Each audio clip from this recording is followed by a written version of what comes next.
bonsoir, bienvenue sur cette page ou sur cette chaîne. Ici, nous parlons de la féminité, de la spiritualité, du succès et de la prospérité physique et spirituelle. Alors, nous donnons des conseils aux mariés et aux futurs mariés et des témoignages. Alors, si ce thème vous intéresse, vous êtes au bon endroit. Sans plus tarder, nous allons délivrer notre message du jour qui est les voleurs de relation ou ceux qui viennent bousiller, mettre du bazar dans votre relation puisqu'ils ne peuvent pas avoir votre relation, c'est-à-dire l'amitié entre toi et ta copine ou bien la relation entre copain-copine. Elles vont tout faire pour gâter cette relation afin de mieux régner. Amen. Donc nous allons parler juste un peu de ça. La vidéo ne sera pas trop longue. Et voici un peu ces types de personnes auxquelles vous devez faire attention. C'est parti. Alors, il y a principalement plusieurs types de vols, mais ce que nous voyons au quotidien qui se manifeste plusieurs fois sont pratiquement 4 à 5 points de vol. Il y a les voleurs de relations, c'est-à-dire les relations interpersonnelles avec des hommes d'affaires, c'est-à-dire tu connais une personne bien placée. Au fait, ton réseau, quand une personne vient en connaissance de ton réseau personnel, cette personne va peut-être rentrer en contact avec la personne que peut-être une fois tu les as mis en connexion. Voilà, ils vont te voler ce réseau-là. Et il y a ceux qui volent l'amitié. L'amitié entre filles et filles ou entre filles et garçons. Cette troisième personne va venir mettre du bazar ou bien elle va venir détruire cette relation pour pouvoir mieux régner ou même voler cette amitié. Ok? Il y a les voleurs de bénédiction. Dans les voleurs de bénédiction, il y a ceux qui volent ta grâce, ton étoile et évidemment la bénédiction. Donc, sur un, il y en a 3 types. Maintenant, il y a les voleurs de mari ou de femme. Ok? Donc, ils viennent voler ton foyer, ils prennent ton foyer. Voilà. Et il y a les voleurs de vie. Les voleurs de vie. C'est-à-dire ceux qui vont t'amener à quitter ce monde. Ils veulent ta mort pour pouvoir mieux régner ou prendre possession de tes objets ou de tout ce qui t'appartient. Et nous voyons l'exemple avec Jézabel. À cause d'une vie de Naboth, elle a commis un meurtre, le monsieur n'était plus et à la fin ils ont pris sa vie. Donc, tout ce que je viens de dire, il est aussi dans la Bible. Les voleurs de vie aussi, ce sont ceux qui tuent les gens pour des sacrifices humains.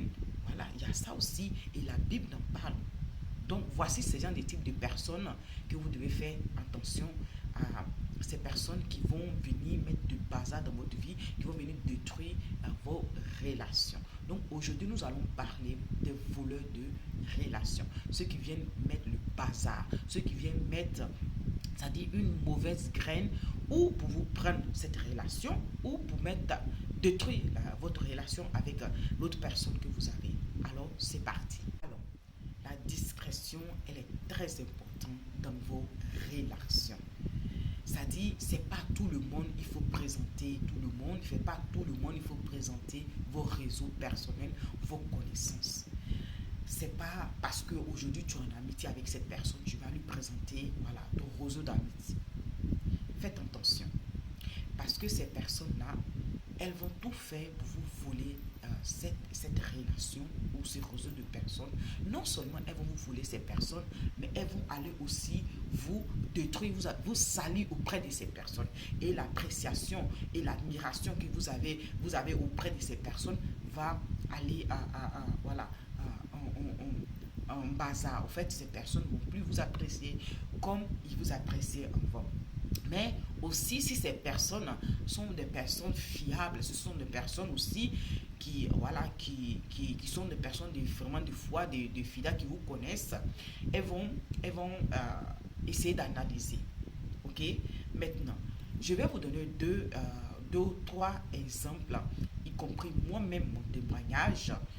Alors, il arrivait qu'il y avait une amie qui avait son ami et l'autre qui avait une connaissance bien placée, c'est-à-dire une personne qui pouvait lui mettre dans n'importe, c'est-à-dire cette personne avait des liens très importants. Donc, il arrive qu'une fois, les deux se croisent. Entre-temps, celle-ci qui avait sa soi-disant amie était avec elle. Donc, elle voit ce qui se passe à cette fille qui s'échange avec cette personne importante. Elle commence à observer. Et après qu'ils ils se sont laissés, quelques secondes, on ne sait pas comment et comment ça s'est fait. Celle-ci est entrée en contact avec cette personne qui était bien placée. Non seulement ils sont rentrés en contact, mais elle allait salir cette dernière auprès de cette fille. Seulement que cette personne était tellement intelligente, sage, elle a analysé. Parce que souvent aussi, il suffit que une personne de votre réseau, c'est-à-dire votre réseau personnel, vous voyez avec une personne, par conséquent, ils vont croire que c'est votre connaissance. Vous voyez. Donc, elles vont donner du crédit à cette personne. Parce qu'elles vous ont vu une seule fois avec cette personne. Donc, ça va donner du crédit à cette personne. Donc, le fait qu'elle était avec cette personne aussi a accepté, elle a commencé à dire de n'importe quoi sur la fille, mais ne sachant pas que cette fille, elle était en amitié avec elle, mais en derrière de ça, il y avait aussi un lien de parentel, dans le sens que elle, son futur mari, était ami avec cette personne aussi là. Donc, ce n'est pas simplement un réseau comme ça, mais il y avait déjà un lien de, voilà, un autre type de lien en bas. Donc, elle était bien sécurisée par la grâce de Dieu dans ce lien-ci. Maintenant, celle-ci qui était contactée par l'ami qui allait essayer de voler cette relation, appelle celle-ci et me dit, voilà, voici ce que ta copine, celle que tu étais avec, si, a dit ça, a dit ça, a dit ça, a dit ça sur toi. A dit ça, a dit ça, a dit ça, a dit ça sur toi. Donc, elle-ci, elle prend note, elle prend vision de cette chose et elle commence à ne plus contacter celle-ci. Après, celle qui était allée mettre du bazar ou salir le nom dans le réseau de cette dernière, recontacte son amie là, soi-disant amie entre guillemets, elle lui dit, est-ce que tu n'aurais pas le numéro de telle personne, j'aimerais j'aimerais traiter avec elle pour un souci. Et c'est là maintenant, celle-ci va lui dire, écoute, cette personne ne veut pas entrer en contact avec toi parce qu'elle m'a tout informé de ce que tu allais dire.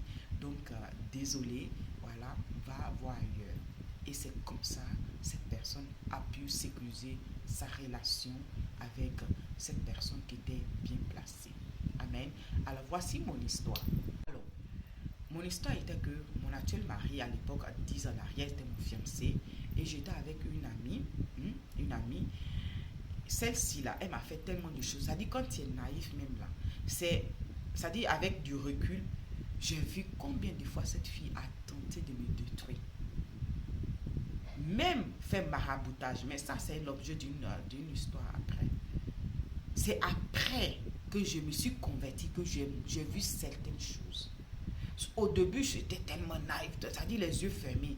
Je ne pensais même pas au mal qu'elle pouvait me faire. Elle pouvait... Je ne sais même pas comment je vais expliquer ça. Mais Dieu est grand. Dieu est grand. Oui, je peux le dire haut et fort. Donc, cette-ci, je ne sais pas en quelle position, je suis rentrée en contact avec mon mari à travers son téléphone. Et après cela, elle est rentrée en contact avec lui et essayé de le croiser, essayé de le voir. Maintenant, lui, il a refusé parce qu'il n'était pas intéressé à elle. Maintenant, à quelques temps après, il vient me voir et on causait comme ça. Je ne sais pas si c'est elle qui m'avait appelé, je ne sais même pas quoi là. Maintenant, il se souvient que celle-ci l'avait appelé, que lui l'avait refusé, tout ça. Et je me suis dit, mais comment ça s'est fait qu'elle est rentrée en contact avec lui? Et c'est là que je me souviens que j'avais pris son téléphone. Et même si j'avais pris son téléphone, elle n'avait pas le droit de l'appeler parce que c'était mon fiancé. Elle n'avait rien à lui raconter. Elle n'avait rien à aller prendre un pot avec lui. Et c'est ainsi que je suis. Et à elle, je ne lui ai jamais dit que mon fiancé, mon mari actuel, m'avait dit qu'elle l'avait appelé pour l'inviter pour sortir. Mais c'est à partir de ce jour-là que moi, j'ai commencé à m'éloigner de cette personne jusqu'à ce que je l'ai perdu de vue. Et c'est comme ça, jusqu'à présent, je ne suis plus en contact avec elle. Donc, pour dire quoi, faites attention avec vos connaissances et faites attention avec vos réseaux personnels, vos relations. Préservez-les et soyez